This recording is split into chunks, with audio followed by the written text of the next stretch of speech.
I was raised in a single-parent household. I think I like to say this because it illustrates my relationship with my mom, but she would tell me eventually that I was conceived the last time my parents had sex. And then their relationship was over. I think they were like separated, and now being divorced, I think I was a last hurrah or something. But so that is to illustrate both my relationship with my mother, very frank and honest when I became an adult. But also my father was never in the picture. I never lived with him. That was the last time. How many times did you see your dad? I would say probably about 5 to 10 in my lifetime. A bit more as I got older.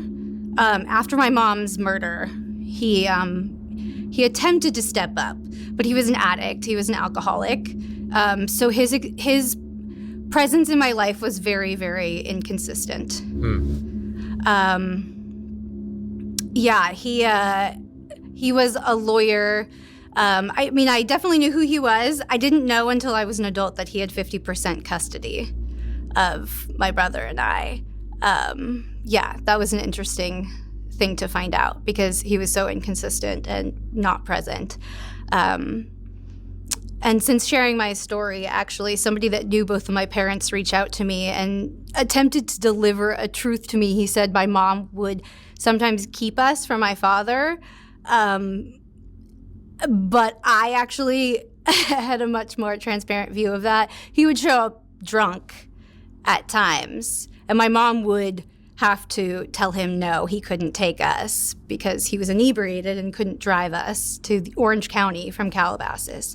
Yeah, so your mom was a good parent. She was a responsible parent. And having been in an abusive relationship with my dad, which I would learn eventually as an adult, not as a child, she was very, she was pretty particular in what she would share about my dad. She never tried to talk smack, I don't know, to talk down about him.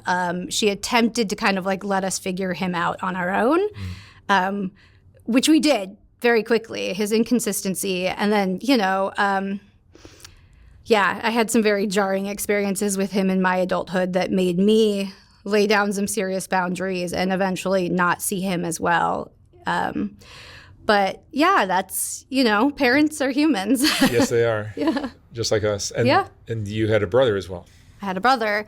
Yeah, I think that, yes, much of my life was defined by the people in my family. And I would go on to get my degree in psychology, and I learned that a lot of ourselves, we're defined by our sibling roles just as much as our relationships with our parents too. Absolutely. So yeah, I had a brother. I have a brother. Younger? Older. 3 years older. 2 years, 11 months. So he'll actually be 43 in a couple days. Tell me about your childhood with your brother. It was very layered. We moved around a lot. Single mom, Calabasas, that was kind of unheard of. And she was a teacher, so money was tight. Things were inconsistent. So at a point, we would say we were best friends. My brother and I and my mom, and we were a very tight-knit family, but that ended very, very early in his life, I think, and especially mine since he's older. I would say by the time he was 8, we knew that he was different. And the differences would continue to grow and magnify and become different. They would evolve over the years. But the differences kind of began noticing that he was, rather than just shy, as he was when he was younger, he was sullen. He, in 4th grade, had trouble with teachers. He never could not deal with authority.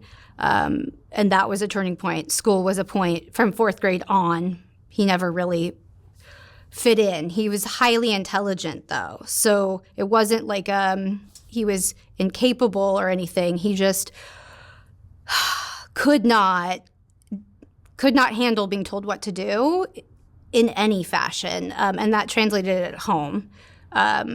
He had an issue. They looked at him a lot. At that point, they were thinking perhaps he was oppositionally defiant in terms of oppositional defiant disorder, and that was ruled out.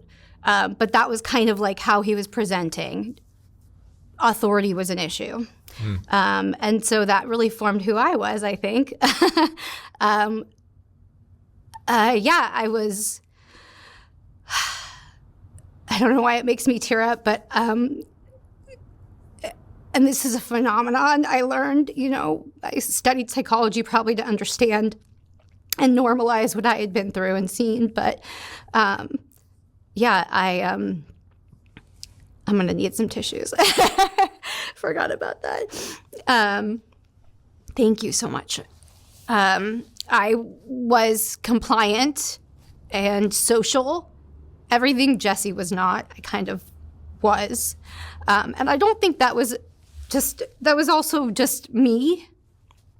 But I think I carried a weight to kind of be the good kid, get the grades, figure out my homework and everything on my own. Not that I had to parent myself. My mom was a great parent.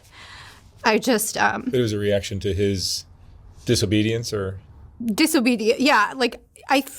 Even now as adults, there's just there's such a polarity between us, and I don't know which came first, the chicken or the egg. Are we just that way, or is this a result of all the things that have happened in our trajectory? But it's been present ever since the beginning. I loved school. School was my haven. My mom was a teacher, as I said, an LAUSD, Los Angeles Unified School District teacher. And I get most emotional when I talk about her. Because she really, so much of her was lost to the way she lost her life. And that's one reason I love to share about her and our story. Because I'll receive direct messages from people she affected and helped and supported. And it helps me,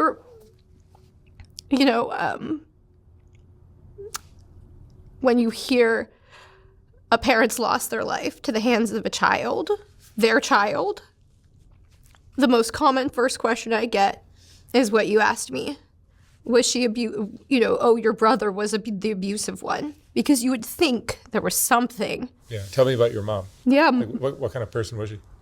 Well, it's almost her birthday, so I'm really, really happy to be here and honor her. So thank you for asking me about her. She was born in Israel, so she was an immigrant. She was born in 1952. She came over here, I think, by 1960, though. So she grew up largely in Los Angeles. She was firm and loving and caring and thoughtful. Not the funniest or lightest person, but she was so quick to smile. She was the first person to make food for you if you were sick or check on you if you had an issue. She was a really great friend. On her headstone, I put, it's hard to remember the order, but I put mother, mentor, and friend to all, because she really was. All my friends whose parents were disconnected from their child, she would kind of swoop in and give them love. And a lot of my best friends in middle school, we were kind of like the Lost Girls Club. And she was just no matter, though we had the smallest house of the bunch, my friends would want to be there for the most part, until Jesse became a larger issue in his behavior. In middle school, I had a best friend who at one point slept over, and Jesse lit a lighter under her butt. I don't know why. Just to catch her off guard. And that was just it sounds innocuous to a certain point, and it was in the 90s, so it was almost boys will be boys to a certain point. But she was no longer allowed to come over my house because she got scared, and rightfully so. My mom attempted to address it, but by that time, I believe Jesse was about 16, and he was really uncontrollable. And not that my mom believed in controlling per se. I had a lot of freedom. So I had earned those freedoms, though. I mentioned my mom was really loving. She was also, I would say, as an educator and as a parent, old school and new school. And I know I'm hopping around. I'm sorry. It's hard. So your mom was very caring. She was. A very caring person. But Yeah. your brother, was he ever diagnosed with anything? He was. He was diagnosed, as far as I know, as one of the youngest people in America to be diagnosed with bipolar disorder in the, I think, mid to late 90s. A lot of people at that time were in their early 20s at the first onset, like at the earliest cases. And then he also was diagnosed with Tourette's and obsessive compulsive disorder. So those were his 3 diagnoses.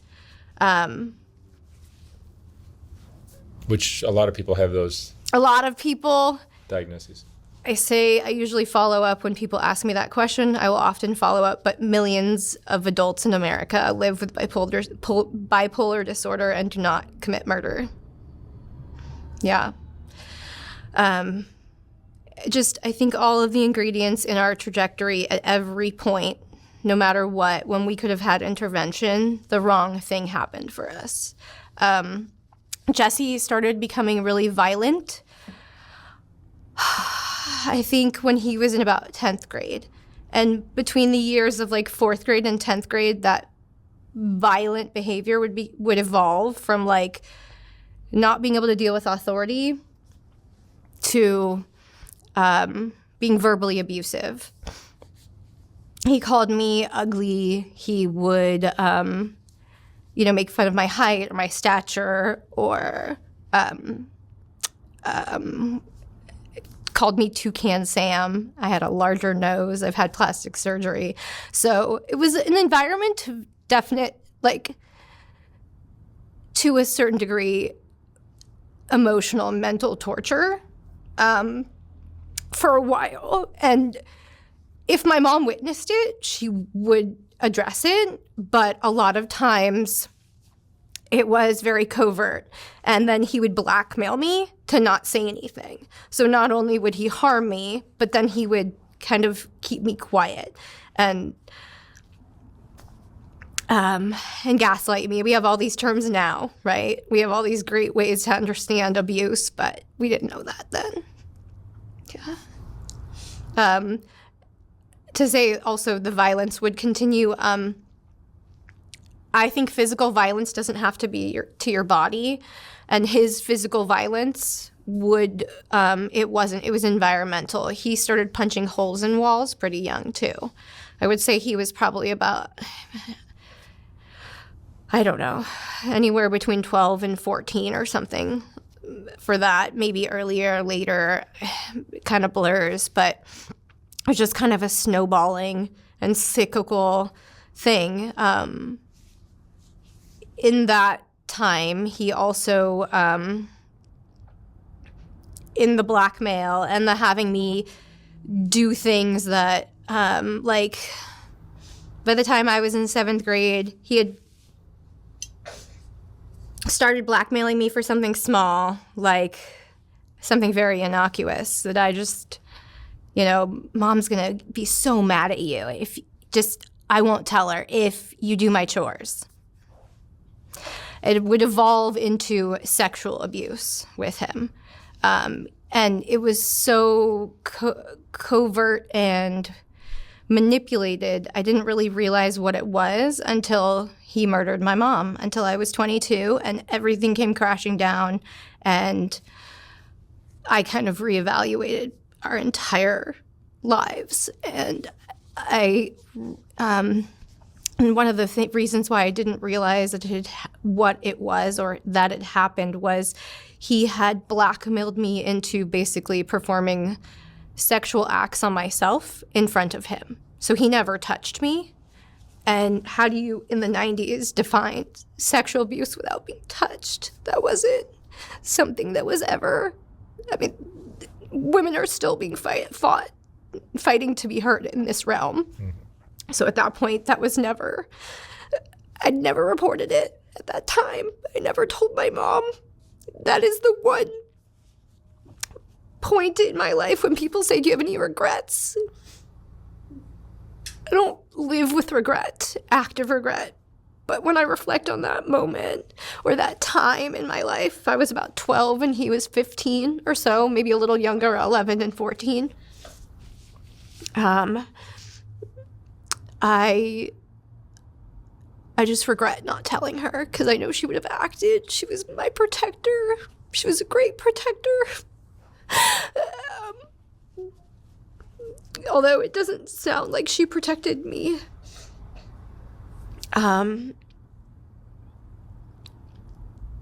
At times in our trajectory later, but she did her very best. So that is, I do regret not reporting that at that time or until her murder. Were there signs of any behavior that would indicate that murder was even on the table? Yes. Possibility? Yeah. He, as the violence would evolve into, punching holes in walls, eventually it would be, my mom became handicapped at a certain point from a work injury. And at that point, he became violent to her. He would push her. And, when someone is handicapped, that's even more detrimental. Eventually, that physical violence and pushing would evolve. Months before her murder, he took an aerosol can and a lighter and made a homemade flamethrower and attacked her.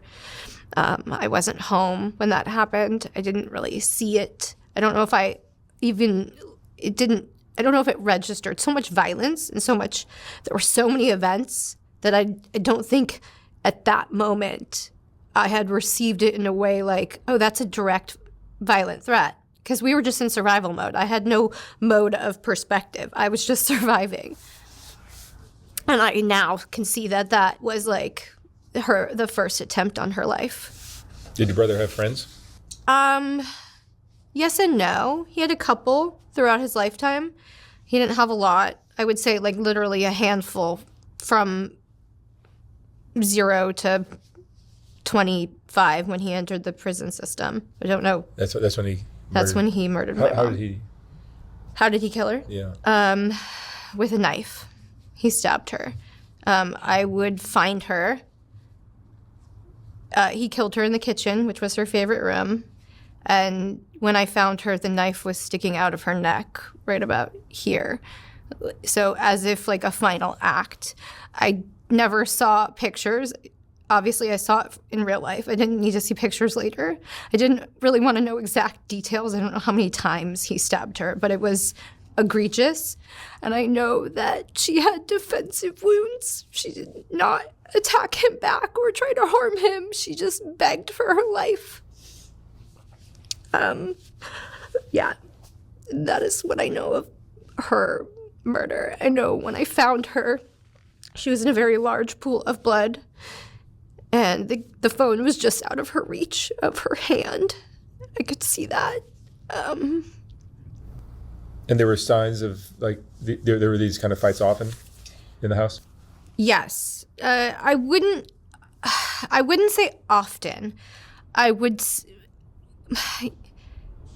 say inconsistently consistent on that kind of basis where I now know the cycle of abuse, right? I mean, he would love bomb her and tell her, I promise I'm going to get a job. I promise I'm not going to explode. I'm not going to, no more holes punched in the walls. And this is her son telling her this. And he's 22. He's also he was in the military and then dropped out. And he did that twice. Now, I never had confirmation that he was actually in the military and all of this until I shared my story for the first time and someone reached out that had served with him. So I have since confirmed he served in some capacity for at least some portion of time through boot camp. So as he's going in and out of all of these sort of industries and getting spit back out, my mom was calling the cops at home when things would escalate. And the cops would come and they would retain him for about 24 hours in like the drunk tank in Calabasas, and then they'd give him back to us. So there was no proper like intervention. My mom tried to get him a therapist a few times, but if you don't want to be in therapy, you're not, he would berate the therapist and the therapist would quit on him. So in all of these kind of interventions at every step, it would get worse and worse because I think he was realizing that he was getting away with it more and more. After he committed the murder, did he get caught right away? It took within hours. Yeah, he had told me the night that he killed her, both my mom and my brother had been calling me a bit on and off. And I had told him I would call him when I was off of work. I did, and he told me not to go home. And I said, why? And after another phone call home and her not picking up, I called him back and he said not to go home because he had killed Mom. So I knew it was him, obviously. I don't think I would have had any question, even if he hadn't admitted that. I went home, I found her. I was already on the phone with the cops. They came, and then because they knew who to look for, within hours they had found him and they arrested him. Yeah, so he did flee. He showered. He found a ride. He didn't have a license or a car. He stole my mom's car, I think, but then I think he knew there was an APB out on it, so he ditched it and got a ride with somebody. And then I think after a standoff, they caught him. Wow. Yeah. And although he was obviously admittedly guilty, it would take 4 years to convict him. Yeah. And he's doing how much time now? He has now... my mom was murdered on September 25th, 2007. That exact date, like in 2007, actually was the very first day that was honored as the National Murder Victims Remembrance Day. That day she was killed. So he began jail time that day or next day by the hour, the time passed. And then he's been there since. He has now served 17 years. He's been up for parole 3 times in the last... Technically not. He's postponed his parole hearing twice. So there have been 3 kind of parole proceedings over the last 4.5, 5 years. So he had about 13.5 years in jail/prison before he had his first parole hearing. He has not yet been paroled for it. We have a parole hearing. I say we because it feels like I'm in the parole process too, but June of 2025 will be the next one, and I hope he won't postpone. I don't know if he's allowed to. A lot of questions about the process still exist, but... But if he does his full term, it would be how many years? Well, he's technically... He got 15 to life, so technically the 15 have been served. He does have a new sentence. He tried to hire somebody in jail before he was convicted to scare me into saying I planned the murder, and then telling that inmate who was getting out of jail, or his wife or something like that, to harm me if I didn't. Nothing happened. That was a threat, but nothing happened from that threat. But he has not like stopped his behavior since then. He has been an active threat to me. And then at the parole hearing in 2000, all the years are melding together, but 2021, he threatened my life on the Zoom recorded parole hearing. He very explicitly. And so I attempted to get him a charge for that, and I was not heard for a long time until I found out that Jesse was up for new charges. He had attempted to kill a correctional officer in prison.